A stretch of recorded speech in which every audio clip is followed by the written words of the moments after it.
अर्जुन म्हणतो की ह्या बेडखालच्या पेट्या तर आपण बघितल्याच नाही. प्रिया आता खूप घाबरलेली असते कारण प्रिया त्या बेडखालीच लपून बसलेली असते. अर्जुन आता ती पेटी उघडत असतो आणि प्रिया तिथे लपून बघत असते. अर्जुन प्रियाच्या खूपच जवळ असतो, त्यामुळे अर्जुन आपल्याला बघतो की काय अशी प्रियाला खूप भीती वाटू लागते. नमस्कार मंडळी, ठरलं तर मग या मालिकेच्या आजच्या भागात आज आपण बघणार आहोत. अर्जुन आणि सायली दोघंही आता आश्रमात येत असतात. प्रिया पटपट सगळ्या लाईट्स ऑफ करते आणि लपून बसते. सगळीकडे अंधार झालेला असतो तर सायली खिडकी खोलण्याचा प्रयत्न करत असते. अर्जुन तिला म्हणत असतो की हो तुम्ही काय करताय, मी करतो ना, परंतु सायली तिचं काम करत असते. फायनली खिडकी ही खोलली जाते तर एक काठी घेऊन सायली खिडकीतून दरवाजा उघडण्याचा प्रयत्न करत असते. अर्जुन तिला म्हणत असतो की हो तुम्ही काय करताय, परंतु सायली त्याच्याशी काहीच बोलत नाही आणि दरवाजा देखील उघडून दाखवते. सायलीने आता दरवाजा उघडलेला असतो, त्यामुळे अर्जुन आता सायलीवर भलताच इम्प्रेस झालेला असतो. दोघंही आता आतमध्ये आलेले असतात. अर्जुन म्हणत असतो की खरंच काय जादू केली हा तुम्ही. सायली म्हणत असते की हो यात जादू कसली,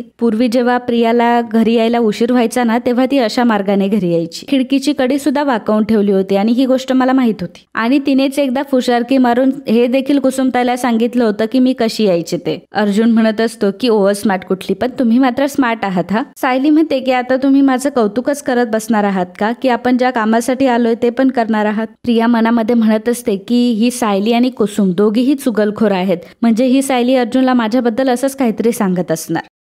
मित्रांनो, जर तुम्ही आपला चॅनल रोज बघत असाल आणि तरी सुद्धा अजून सबस्क्राईब केलं नसेल तर प्लीज चॅनलला लगेच सबस्क्राईब करा आणि बेल आयकॉनवर देखील क्लिक करा. धन्यवाद.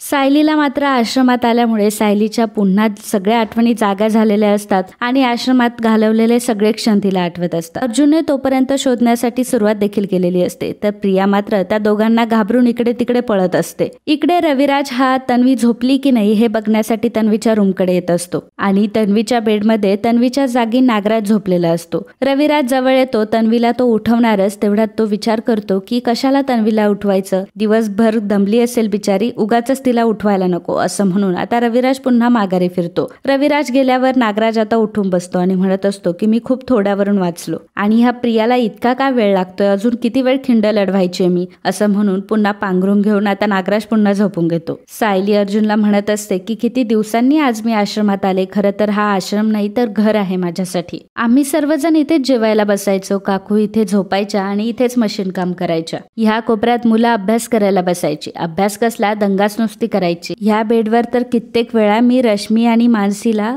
गोष्ट सांगून झोपवलंय आणि त्या कोपऱ्यामध्ये मधुभाऊ पेपर वाचत बसायचे. अर्जुन सायलीला म्हणत असतो की आपण हे सगळं नंतर डिस्कस करूयात, आपण ज्या कामासाठी आलोय ते करूयात आधी. त्यावर सायली होकार देते. अर्जुन म्हणतो की मला सांगा की मधुभाऊ त्यांच्या इम्पॉर्टंट गोष्टी कुठे ठेवायचे. सायली म्हणते की त्यांच्या खोलीमध्ये एक कपाट आहे आणि एक पेटी आहे, त्यातच ठेवायचे आणि ते कपाट नेहमी बंदच असतं. तर अर्जुन म्हणतो की ते कपाट कुठे आहे. सायली म्हणते की आपण तर साक्षीबद्दल पुरावे शोधण्यासाठी इथे आलोय ना, मग ते मधुभाऊंच्या पेटीत किंवा कपाटात कसे काय असतील. नाही म्हणजे खून इथे झालाय तर इथेच शोधायला हवं ना. अर्जुन म्हणतो की ती साक्षी मधुभाऊंच्या रूम मध्ये गेलीच असेल ना, तिने काहीतरी छानबीन केली असेल आणि मग मधुभाऊंच्या रूम मध्ये आपल्याला काहीतरी पुरावा तर सापडेल. सायली म्हणते की हो, पण मग मधुभाऊ त्यांच्या महत्वाच्या गोष्टी कुठे ठेवतात हे का विचारलं तुम्ही. अर्जुन म्हणतो की इथे काही क्विज शो चालू आहे, हे बघा प्रश्न विचारण्यात जास्त वेळ जातोय, त्यापेक्षा आपण काम करूयात. तर सायली म्हणते की हो. मात्र त्या दोघांचंही बोलणं ऐकत असते आणि लपून बसलेली असते. प्रिया आता चांगलीच घाबरलेली असते. सायली आता अर्जुनला मधुभाऊंच्या रूम मध्ये घेऊन जाते, तर प्रियाला मोठा प्रश्न पडलेला असतो की अर्जुन मधुभाऊंच्या महत्वाच्या गोष्टींबद्दल का विचारतोय. त्याला हे तर कळलं नसेल ना की सायलीचं गाठोडं मी लपवलंय, आता तर मी मेलेच, याचा अर्थ अर्जुन साक्षीबद्दल नाही तर माझ्याबद्दल पुरावे शोधतोय. आणि मनात ती म्हणत असते प्रिया ते गाठोडं अर्जुनला सापडण्याच्या आधी तू पहिल्यांदा शोध. प्रिया आता पुन्हा मागच्या खोलीत आलेली असते, तर अर्जुन आणि सायली दोघंही मधुभाऊंच्या रूम मध्ये शोधाशोध करत असतात. तर इकडे अर्जुनने एक पेटी काढलेली असते आणि पेटीमध्ये तो शोधाशोध करत असतो. त्याच वेळी त्याचं लक्ष हे सायलीकडे जातं आणि अर्जुन सायलीकडे बॅटरी रोखून धरतो आणि सायलीकडे तो बघत असतो. तर इकडे प्रियाच्या हाती सुद्धा एक पेटी लागलेली असते आणि त्या पेटीमध्ये ती शोधाशोध करत असते, परंतु तिला त्या पेटीमध्ये काहीच भेटत नाही. तर इकडे सुमन गाठ झोपलेली असताना चुकून तिचा हात एका पेल्याला लागतो आणि तो पेला खाली पडतो, त्यामुळे ती दचकून जागी होते आणि म्हणत असते की कोण आहे कोण आहे, आणि नंतर तिला समजतं की तिच्या शेजारी नागराज नाहीये. सुमन आता आरडाओरडा करू लागते आणि म्हणत असते की अहो कुठे गेलात तुम्ही असं म्हणत ती हॉलमध्ये येते. हॉलच्या लाईट देखील ऑन करते. रविराज सुद्धा तिथे आलेला असतो आणि नंतर नागराज सुद्धा तिथे येतो. सुमन आता नागराजला विचारते की कुठे गेला होता तुम्ही. रविराज विचारतो की काय झालंय, पण सुमन म्हणते की अहो जेव्हा मला मगाशी जाग आली तेव्हा हे माझ्या शेजारी नव्हते आणि म्हणूनच मी यांना हाका मारत बाहेर आले. नागराज म्हणतो की अगं काय सुमन तू किती भोळी आहेस तू. दादा बघितलं नाही ही सुमन किती भोळी आहे. अगं मी टेरेसवर गेलो होतो, मित्राचा फोन आला होता, म्हटलं तुला डिस्टर्ब होऊ नये म्हणून गेलो होतो वरती. आणि काय ग मी काय कुकुलं बाळ आहे का हरवायला.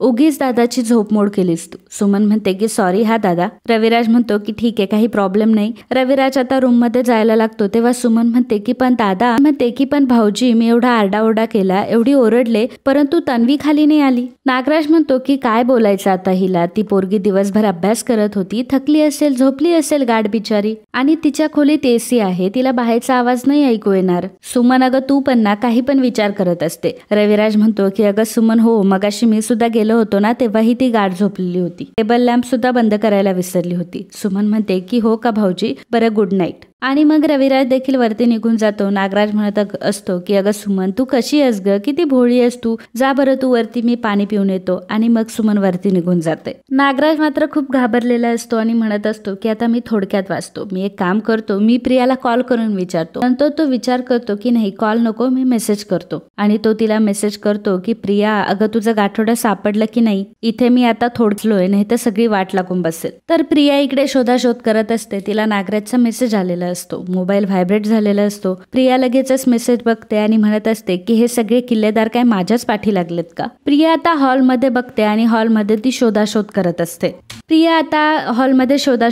असते. एका पेटीतून ती काहीतरी बघत असते. तर सायली आणि अर्जुनला मात्र मधुभाऊंच्या खोलीत काही सापडत नाही, म्हणून आता दोघेही हॉलमध्ये येतात. प्रिया तिथेच लपून बसलेली असते. तर सायली अर्जुनला म्हणत असते की हो आपण ह्या पेटीमध्ये काहीच नाही बघितलं. आणि मग अर्जुन आणि सायली शोधाशोध करत असतात. तोपर्यंत प्रिया ही बेड खाली जाऊन लपलेली असते आणि त्याच वेळी प्रियाचा फोन हा व्हायब्रेट होतो. तर अर्जुन आणि सायली आता दोघांनी संशय येतो, ते प्रियाच्या दिशेने चालू लागतात. अर्जुन म्हणतो की फोन कोणाचा व्हायब्रेट झाला आणि तो सायलीला विचारतो की तुमचा फोन बघा बरं. सायली म्हणते की मी तर माझा फोन गाडीतच ठेवून आली आहे. अर्जुन म्हणतो की मग तो आवाज कुठून आला. तर सायली म्हणत असते की कदाचित रातकिड्याचा आवाज असेल, तुम्हाला तो व्हायब्रेशन सारखा आला असेल. अर्जुन म्हणतो की बरोबर आहे तुमचं, असंच झालं असेल. आणि मग पुन्हा ते पेटीमध्ये शोधाशोध करू लागतात. तेव्हा कुठेतरी प्रियाच्या जीवात जीव येतो. अर्जुन म्हणतो की ह्या बेडखालच्या पेट्या तर आपण बघितल्याच नाही. प्रिया आता खूप घाबरलेली असते कारण प्रिया त्या बेडखालीच लपून बसलेली असते. अर्जुन आता ती पेटी उघडत असतो आणि प्रिया तिथे लपून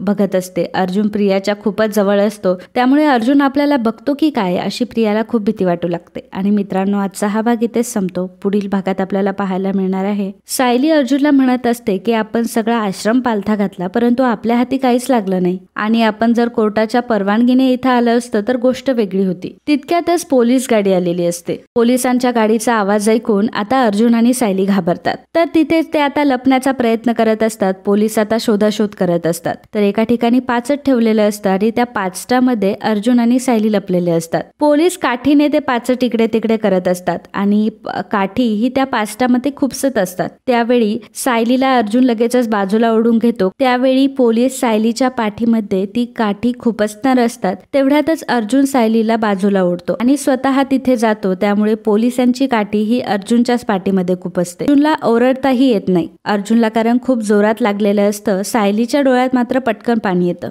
तर मित्रांनो असेच ठरलं तर मग या मालिकेचे डेली अपडेट बघण्यासाठी आत्ताच आपल्या चॅनलला सबस्क्राईब करा. आणि हा व्हिडिओ जर तुम्हाला आवडला असेल तर व्हिडिओला लाईक आणि कमेंट करायला अजिबात विसरू नका. धन्यवाद.